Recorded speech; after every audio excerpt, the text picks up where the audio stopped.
bên Hồng Thủy tôi rất sợ. За асуух.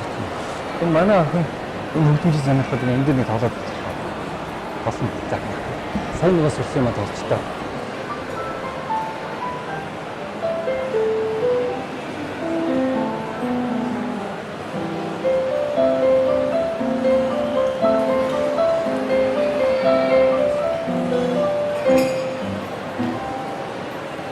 Aa, 벌써 됐어. За үнэ.